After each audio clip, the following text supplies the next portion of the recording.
Hello, YouTubians! Talking about Avengers: Age of Ultron for the second time. This time I'm going to be talking about spoilers. There really wasn't a heck of a lot I could talk about in the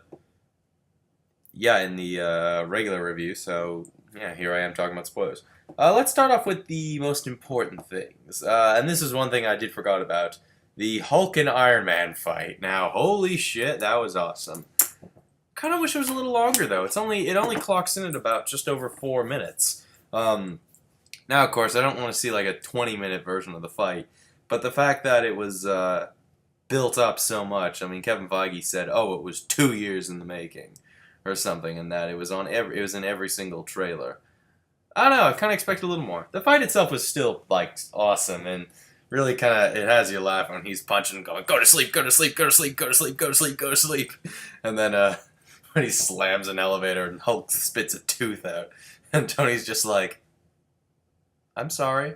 But I do like after the fact, after Scarlet Witch's spell wears off, and he like Hulk just looks around, just sees all the destruction he was responsible for. That was done well, and I think is a nice little yeah, I mean, I think as everyone's sort of joked in superhero movies, why does the city have to get wrecked every time nowadays?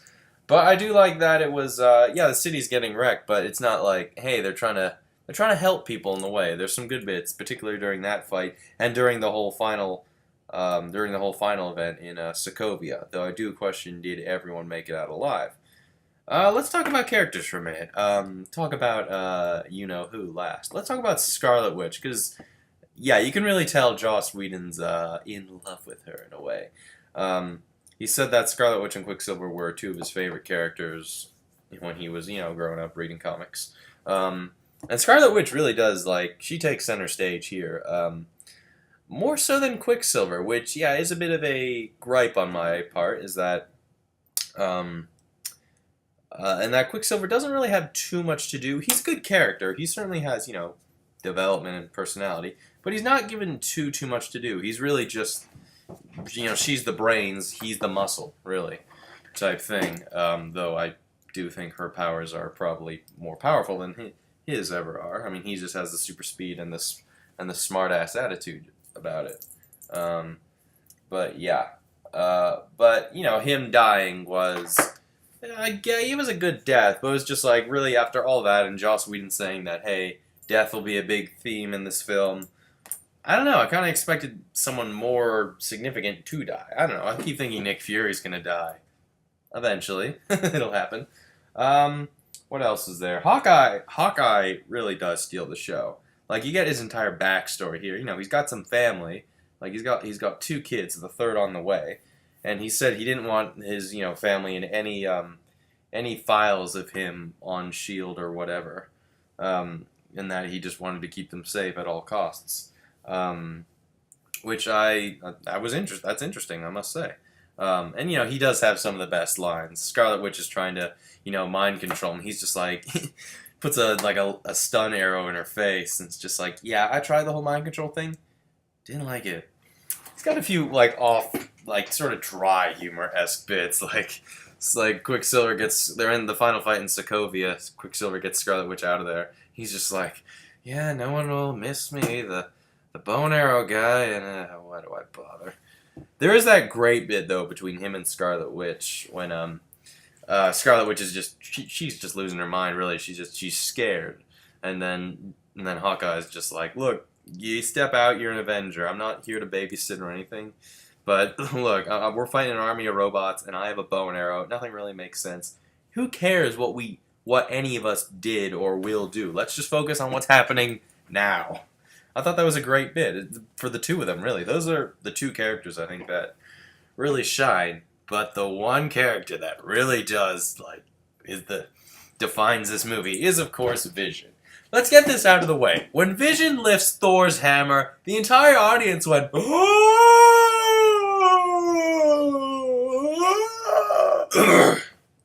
followed by, yeah, okay, that is just one of those moments. Like, that's why I say the only way to experience this film is in a packed theater. I kind of wish DVDs and movies would come with audience track, just to sort of get that experience. Because there's so many bits you're going to be laughing your head off. And there's a running joke at the very beginning. Tony's like, shit! And then Steve is like, language! And that's a running gag all throughout the film. Just every time someone says something, every time someone says a bad word, Steve is like, just like, yeah, Steve doesn't like that language. Vision's creation I thought was really cool.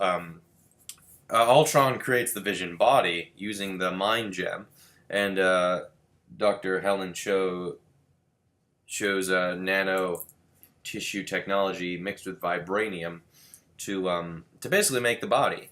And what it is, Ultron wanted it to be like his definitive body, but of course the Avengers interfere.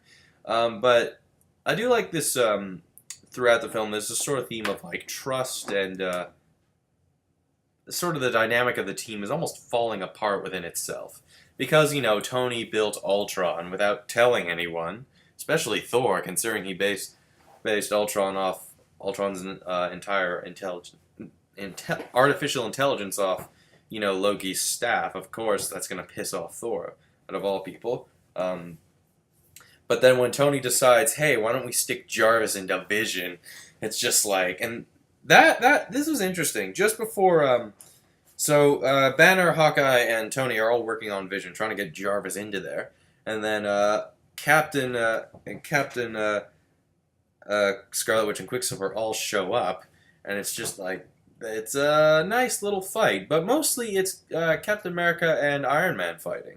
Tony and Steve fighting the most, which I thought was, this is some nice pre-Civil War-esque stuff, I guess. Which I thought that was interesting. There's also that one clip where it's like them talking about their own ideologies and all having dark sides and whatnot. But yeah, that was another thing I did absolutely like, is that it's not just set up. Yeah, we know those films are coming, but it didn't just feel like a giant commercial. Some have saying, oh, it is just a giant commercial. No, it feels like it's its own entity. It's its own film that can kind of stand on its own. Also, Hulk. Yeah, he's got some great bits as well. The ending with him, just him in the ship, and the ship's in stealth mode, that's interesting. I mean, everyone thought he was going to get shot into space, which I'm kind of glad that didn't happen. Nothing against that. You could stick him in Guardians of the Galaxy, I guess. But, I'm kind of glad, he was just left to his own thing. He just kind of wants to be left alone. Which is neat to see, because, when Scarlet Witch was in his head and Hulk went crazy, that really gets to him, and it gets to the team, really. Because Hulk just, he just sort of realized, they saw the Hulk. The real Hulk. The one I created. I thought that was neat. I also like that, the romance between Hulk and Black Widow, it's okay. It was just, I sit there going, when was this in the making, really? There was the odd thing here and there in the first Avengers, but nothing I sit there going like, oh yeah, they were always a couple. Granted, I'm one of those people that pairs Black Widow with Captain America. I don't know, it's just how I work. Particularly in Winter Soldier. I thought that was nice. But, we'll see how this goes. Also, tell me, you comic book fans, Scarlet Witch and Vision, are they a thing in the comics? Because I hear that they are. I don't know. But Scarlet Witch, has this weird fascination with Vision. I'm just like, are they a thing? Are they going to be a thing? And, goddamn, Elizabeth Olsen, she is so beautiful. And, okay, yeah, she gets a new outfit at the end of the film, just like, oh yeah, nice, a nice little, I'm not complaining, it's just like, geez, pull up your shirt a bit. And yeah, as I was saying, I've watched it the second time now, Black Widow's zipper does go a little lower and lower and lower as the movie goes on. Not complaining, but, feminism. Not much else to really have to say. Yeah, Nick Fury coming out with, I think it looks like the aircraft carrier from the first film. Yeah, that was a little just like, oh, that came out of left field, but whatever. I mean, I think it would have been a bit more just brutal if, I'm not saying I wanted to see wanton destruction and just, people dying, But it would have been neat to be like, hey, there was a bit of casualty in all of this that we tried to do. Yeah, we saved the world, but it's just like, well, hey, all those people died. I don't know. I thought that just might have been a nice touch in a way. Um, Ultron in himself, I do like that he can kind of jump from body to body, but I will say this: he's not a particularly intimidating villain. Yeah, sometimes, yeah, he does like one or two things. I'm like, ooh, but I don't sit there going like, I'm not scared of this guy. It's not like the Joker or Loki, where it's just like, I don't know, do I trust you? I don't know. He doesn't feel intimidating in a way because he's a very comedic villain, like the things he says and what he does and whatnot. Which is all right. It's just like I was kind of hoping for a little more of an intimidating villain. I mean, look, the trailer had him singing like "There's no strings on me." That was in the trailer. I was just like, "Whoa, okay, oh jeez, I'm terrified." Even like how it should have ended did like he was singing all the Disney songs, and the final song he sings is like, "Do you want to build a snowman?" It's just like ah. Yeah, but yeah, Age of Ultron is still, I think it's great. I like it more than the first Avengers, but I still like Winter Soldier and Guardians of the Galaxy more, but that's just my preference. Um, yeah, it got a bit of a lower reception. I think it only has about 75 on Rotten Tomatoes, but you know how this works. There's no such thing as middle ground. It's either it's the greatest thing ever or the worst thing ever. I think Mr. Sunday Movies, that's his joke with his reviews. Um, Also, Falcon was in the movie again. That was cool. Now, he's only in it for 2 scenes. One during the party scene, which was nice, just seeing him. I guess, Falcon. And once at the very end when Captain America is starting to train the new Avengers. He's got a new suit now, which is pretty cool, and the wings are actually red. So, nice.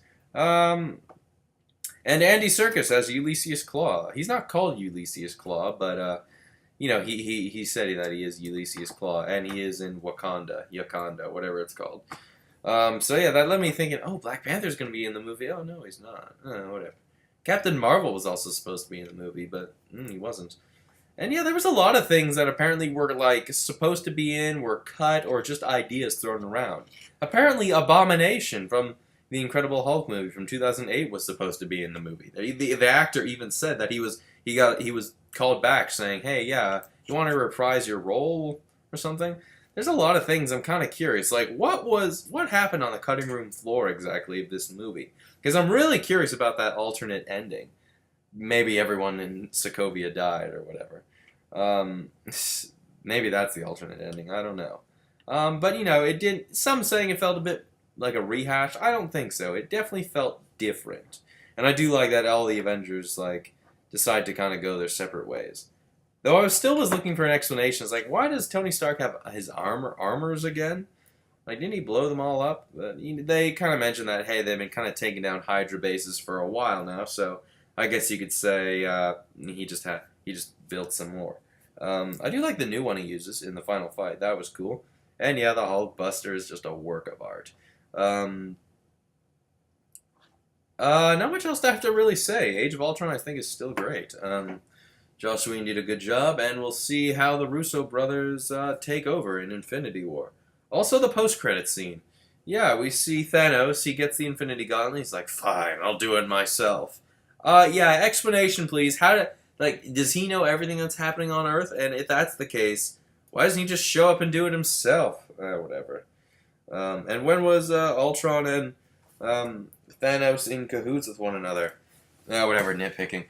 Kevin Feige also said that the Infinity Gauntlet that he picked up is different to the one that we saw in the first Thor movie, that we saw half a glimpse of. There's 2 Infinity Gauntlets. I do like Thor's sort of vision. He sees the 4 gems merging into the Infinity Gauntlet. And yeah, Thor's quest. He just goes and then just comes back. He has a vision. I'm just like, yeah, there was some explanation as to Vision. There was even a clip of Vision's eyes. But, whatever. Paul Bettany was great as Vision, by the way. Apparently, Joss Whedon, they went crazy just trying to get the correct color of red on his face. But yeah, those are Age of Ultron spoilers. Tell me what you think and what was your favorite moment. My favorite moment was when Vision picked up the hammer and just not only the Avengers were like, oh, but the audience was, oh! Alright, see you later.